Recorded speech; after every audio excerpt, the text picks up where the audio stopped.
नमस्कार दोस्तों, सरकारी कर्मचारी, राज्य कर्मचारी और ईपीएस पेंशन धारकों के लिए इस समय की बहुत ही बड़ी खुशखबरी निकलकर सामने आ चुकी है। जी हाँ कि दोस्तों, पिछले वीडियो में हमने आपको बताया था कि दोस्तों यहाँ पर कर्मचारी संगठनों ने 9 मांगे बड़ी जो है केंद्र सरकार के सामने मीटिंग के अंदर रख दी है।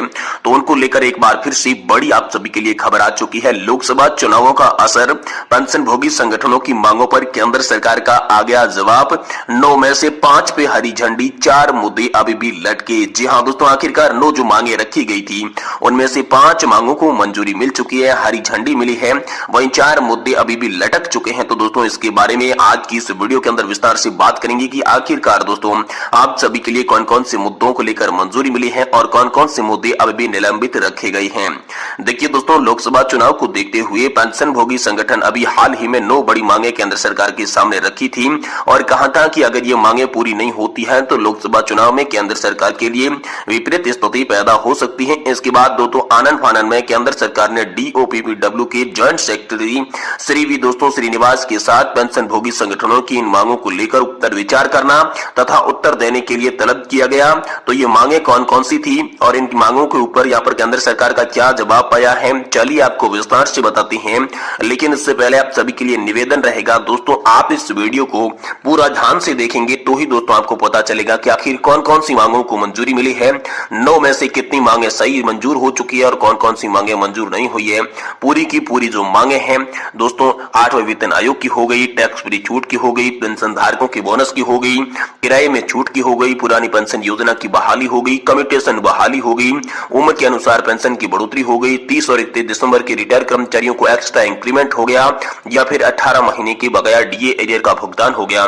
ये जो 9 के 9 टॉपिक थी, 9 के 9 जो मांग थी, इन मांगों को लेकर सरकार का जवाब आ चुका है। विस्तार से इस वीडियो के माध्यम से देने की कोशिश करेंगे, लेकिन आप वीडियो को लास्ट तक जरूर देखिए। तो चलिए शुरुआत करते हैं। देखिए सबसे पहले बात करते हैं 8वें वेतन कमीशन को लेकर कमेटी गठित करने की मांग। पेंशन भोगियों ने यहाँ पर केंद्र सरकार के समक्ष मांग रखी थी कि 8वें वेतन आयोग के लिए यहाँ पर कमेटी का गठन किया जाना चाहिए। अभी तक कमेटी गठित नहीं हुई है, इसलिए कर्मचारियों और पेंशन भोगियों के लिए यहाँ पर जो है क्या पॉलिसी रहेगी, इससे कर्मचारी और पेंशन भोगी अवगत नहीं है। इसलिए यहाँ पर इसको लेकर सरकार ने जवाब दिया कि डीओपीपीडब्ल्यू के जॉइंट सेक्रेटरी श्रीनिवास ने कहा कि 8वें वेतन आयोग की कमेटी को लेकर केंद्र सरकार के पास कर्मचारियों और पेंशन भोगी संगठनों के आवेदन आते रहे हैं। अभी स्थिति के अनुसार सरकार इसके ऊपर कोई विचार नहीं किया जा सकता। लोकसभा आचार संहिता लगी हुई है, ऐसे में अगर 8वां वेतन आयोग लागू करना होगा तो चुनाव के बाद ही इसके ऊपर केंद्र सरकार फैसला ले सकती है। पहली मांग पर यह जवाब आ चुका है। दूसरी मांग थी दोस्तों, पेंशन को टैक्स फ्री किया जाना चाहिए, क्योंकि यहाँ पर जो है दूसरी डिमांड को लेकर केंद्र सरकार के समक्ष रखी गई थी कि दोस्तों पेंशन कम होती है, ऊपर से इनकम टैक्स लगाया जाता है, जिससे नाम मात्र की पेंशन उनको मिलती है, तो इस पेंशन को उनके परिवार का गुजारा नहीं हो पाता है। ऐसे में पेंशन भोगियों को टैक्स फ्री कर दिया जाए। सांसदों और विधायकों की पेंशन जब टैक्स फ्री हो सकती है तो पेंशन भोगियों की क्यों नहीं। ये दोस्तों जब यहाँ पर बड़ा सवाल पूछा गया तो दोस्तों इस पर सरकार ने जवाब दिया कि इस पर दोस्तों डीओपीपीडब्ल्यू के जो जॉइंट सेक्रेटरी थे उन्होंने कहा कि टैक्स का ये नियम इनकम टैक्स डिपार्टमेंट के आच्छादित है। ये आम नागरिकों के साथ सभी कर्मचारियों और पेंशन भोगियों पर लागू होता है। कुछ रूल्स एंड रेगुलर्स ऐसे होते हैं जिनका पालन सभी को करना होता है। हालांकि उन्होंने कहा कि पेंशन भोगी इसमें राहत प्रदान की जाएगी, जैसे कि 60 साल से 80 साल के बीच पेंशन भोगी हैं तो उनको 3 लाख रुपए का सालाना आय पर टैक्स फ्री लगता है। वहीं पर जो सुपर सीनियर सिटीजन यानी कि उनकी 5 लाख रुपए सालाना आय है तो टैक्स नहीं लगता है। ऐसा दोस्तों सरकार का जवाब आया। वही दोस्तों तीसरा था कि पेंशन धारकों को भी बोनस मिलना चाहिए। जी हाँ दोस्तों, यहाँ पर जो है एक्स्ट्रा इंक्रीमेंट का उनको फायदा नहीं मिलता, कोई भी अन्य फायदा नहीं मिलता। ऐसे में केंद्र सरकार जो है एक्स्ट्रा यहाँ पर जो है टैक्स पर यहाँ पर बोनस पर ध्यान दे तो कर्मचारियों और पेंशन भोगियों को यहाँ पर जो है बोनस का भुगतान किया जाना चाहिए। इस पर दोस्तों यहाँ पर जो है जॉइंट सेक्रेटरी ने कहा कि बोनस का भुगतान प्रोविडेंट लिंक्ड आधारित है। कर्मचारी रिटायर्ड होने के बाद किसी भी प्रोविडेंट लिंक से संबंध नहीं होते हैं, इसीलिए इसका भुगतान नहीं किया जा सकता। और अंत में जो मांग थी वो थी रेलवे किराए को लेकर 50% छूट की। तो इस पर दोस्तों यहाँ पर जवाब आया कि यह विषय रेलवे मंत्रालय के पास आता है। इस मुद्दे को रेलवे मंत्रालय के पास विचार करने के लिए भेजा जा रहा है। हालांकि बुजुर्गों को, सीनियर सिटीजन को कुछ सुविधा रेलवे की तरफ से दी जाती है, जैसे कि बुजुर्ग नागरिकों को, सीनियर सिटीजन को हर कोच में 10% लोअर बर्थ सीट आरक्षित रखी जाती है। दिव्यांग बुजुर्गों के लिए व्हील चेयर की व्यवस्था रखी जाती है। ये दोस्तों सरकार ने इसके बारे में जवाब दिया। वहीं दोस्तों पुरानी पेंशन योजना को फिर से बहाल करें, इसके लिए दोस्तों यहाँ पर जब कर्मचारी संगठनों ने मांग रखी तो इस पर दोस्तों जवाब आया, जिसमें श्रीनिवास जी ने कहा कि वित्त मंत्रालय की तरफ से इसके ऊपर विचार करने के लिए कमेटी का गठन किया गया है। कमेटी अपनी रिपोर्ट अभी तक सरकार के समक्ष नहीं रख पाई है, रिपोर्ट के बाद ही इसके ऊपर फैसला लिया जा सकता है।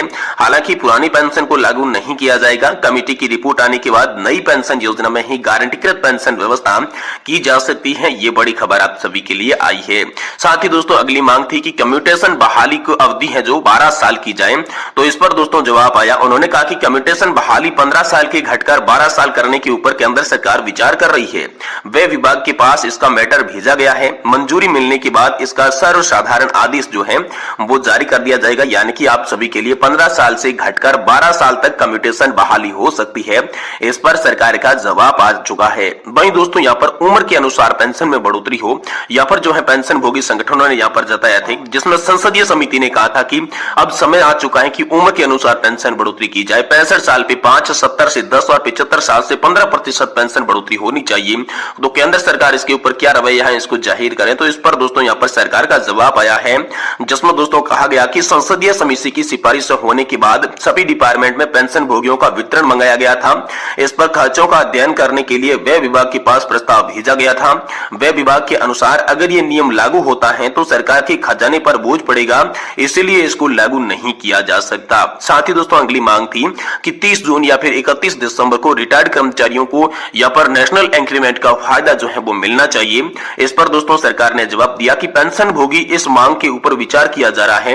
इस मैटर को डीओपीटी के पास भेजा गया है और शीघ्र ही एक साधारण आदेश भी इसके लिए जारी किया जा सकता है, यानी कि इस मांग को भी मंजूरी मिल सकती है। ऐसा केंद्र सरकार की ओर से बड़ा अपडेट हाल फिलहाल में आप सभी के लिए निकल कर आया। वहीं इसको लेकर अगली मांग थी कि 18 महीने का बकाया डीए एरियर का भुगतान होना चाहिए।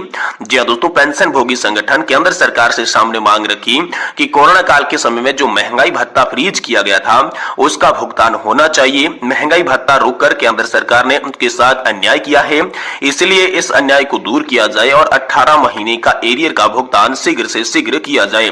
तो इस पर दोस्तों केंद्र सरकार ने हाल ही में आप सभी के लिए बड़ा जवाब जारी किया।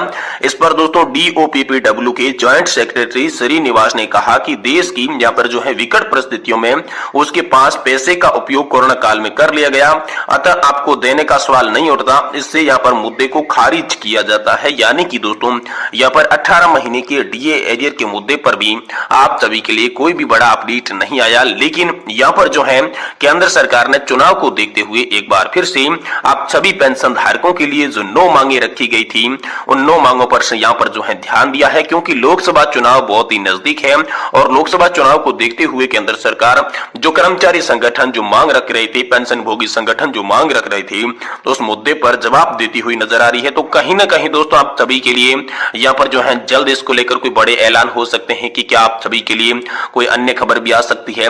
लोकसभा चुनाव 2024 से पहले सभी पेंशन भोगी और सरकारी कर्मचारी साथ ही साथ ईपीएस 95 पेंशन धारकों के लिए जैसे कोई बड़ी और इंपोर्टेंट खबर होगी हम आपको इसी चैनल के माध्यम से देने की कोशिश करेंगे। इसलिए आपसे निवेदन करते हैं कि दोस्तों आप चैनल को सब्सक्राइब कर लें ताकि आने वाले समय में हर बड़ी खबर से आप सही सटीक और तथ्यों पर आधारित वाकिफ रह सके। आज की वीडियो को देखने के लिए आपका बहुत बहुत धन्यवाद।